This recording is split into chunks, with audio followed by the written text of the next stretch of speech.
Durante essa evolução, o sistema de saúde brasileiro foi marcado pela situação política, econômica e social do Brasil. Guiado pela ótica do capitalismo, a saúde não era prioridade. Recebia certa atenção em momentos de epidemias que afetavam a economia e o fluxo de dinheiro do país. Período colonial, de 1500 a 1889. Período marcado pelo trabalho escravo, nos ciclos do açúcar e mineração. Com a proclamação da independência em 1822, o comércio interno foi dinamizado e promoveu mudanças sociais e econômicas, o que culminou na proclamação da República. Também teve como marco diversas doenças trazidas pelos portugueses, escravos e outros estrangeiros, principalmente doenças sexualmente transmissíveis, lepra, cólera, tuberculose, varíola, entre outras. As medidas que foram adotadas visavam amenizar a afetação na produção econômica, como os saneamentos apenas nos portos onde ficavam as mercadorias, a urbanização dos centros urbanos de interesse econômico, enfim, eram intervenções pontuais, de uma lógica burguesa. Não existia política de saúde, e apenas pessoas de nomes como os coronéis do café, empresários e nobres tinham acesso aos médicos. Pretos, índios e brancos pobres dependiam da medicina popular, como as casas de misericórdias. República Velha, de 1889 a 1930.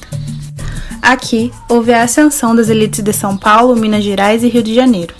O presidente da época, Rodrigo Alves, nomeou Oswaldo Cruz para a Diretoria-Geral de Saúde Pública. Inspirado em Cuba, o médico e pesquisador trouxe campanhas sanitárias através da higienização das cidades e vacinação da população. O surto das doenças fez com que o presidente tomasse a iniciativa de acabar com os cortiços e tentasse tornar Rio de Janeiro uma nova Paris. Foi em 1904 que ocorreu a obrigatoriedade da vacina, o que culminou na revolta da vacina na cidade do Rio de Janeiro. A população era contrária, e além dessa categoria, participaram médicos contrários e opositores políticos do governo. Na mesma época, o Instituto Soroterápico de Manguinhos, hoje denominado Instituto Oswaldo Cruz, foi criado. Anos depois, em 1920, Carlos Chagas assumiu o Departamento Nacional de Saúde e criou programas de educação sanitária buscando propagandear a importância da prevenção e dos cuidados com a saúde. Surge também a Previdência Social, que incorpora assistência médica aos trabalhadores a partir da contribuição com as caixas de aposentadorias e pensões, as CAPs. Era Vargas, 1930 a 1945.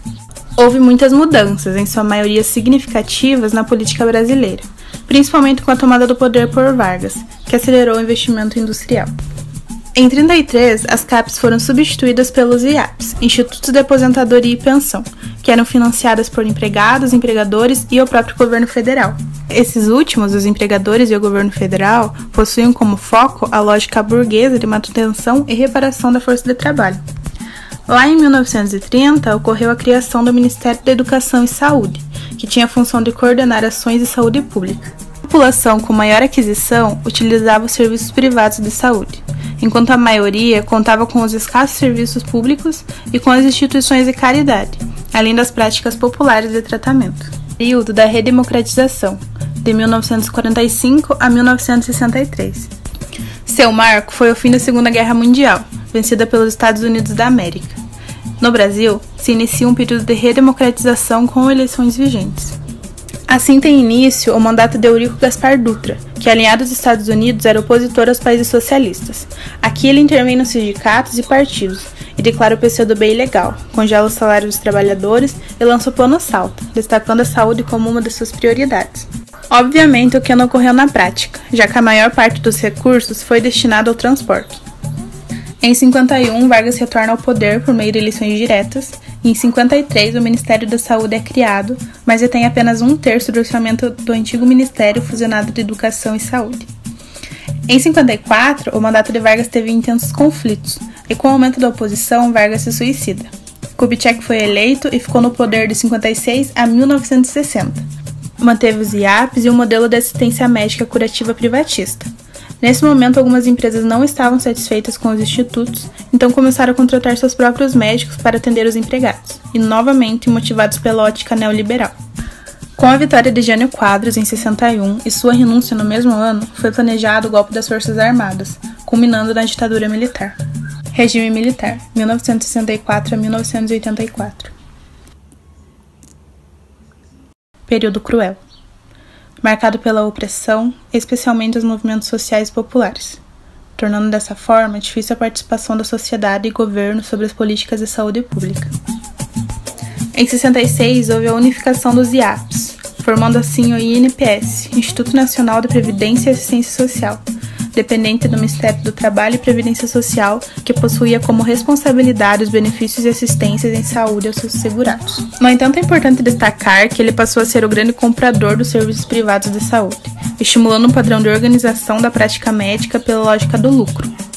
O Ministério da Saúde é colocado em segundo plano e perde poder e privilégios políticos. Com isso, ele se torna ineficiente no enfrentamento dos problemas de saúde pública, que se agravam devido às condições precárias de vida impostas à população. Entre essa situação, cresce a insatisfação popular e surgem movimentos sociais que denunciam a ineficiência dessas estruturas de saúde e lutam por melhores condições de vida à população desfavorecida. E aí, a partir da Conferência de Alma-Ata, em 78, começa a ser difundida na América Latina o conceito de atenção primária de saúde e os princípios da medicina comunitária, que preconizava a desmedicalização, o autocuidado de saúde, a atenção primária realizada por não profissionais de saúde, a participação da comunidade, entre outros. Nos últimos anos do regime militar, a participação social aumentou e culminou nos movimentos das diretas já, período da Nova República, 1985 a 1988. Houve a redemocratização da sociedade e diversas entidades e movimentos sociais mobilizavam a participação popular. O quadro sanitário mostrou redução de doenças de mortalidade infantil, a manutenção da mortalidade por doenças cardiovasculares e neoplásicas, o aumento da mortalidade por causas externas, da epidemia da AIDS e surgimento de epidemias da dengue em algumas capitais. Enquanto isso, persistiu as iniquidades e precariedades do sistema de saúde, além dos protestos populares pela conquista de direitos, inclusive de saúde, abrindo assim espaço para essas discussões durante a 8ª Conferência Nacional de Saúde em 1986. E em 88, com a promulgação da Constituição Federal, foi aprovado o Sistema Único de Saúde, que incorporou a maioria das propostas do movimento da reforma sanitária.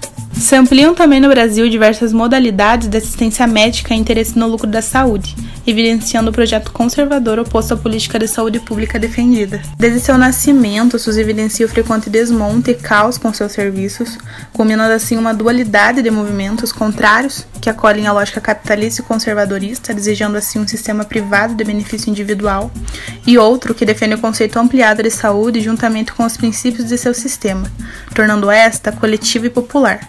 Dessa forma, torna-se imprescindível a atuação e a reivindicação da população e, em especial, a categoria estudantil e trabalhadora da saúde, a defesa do SUS.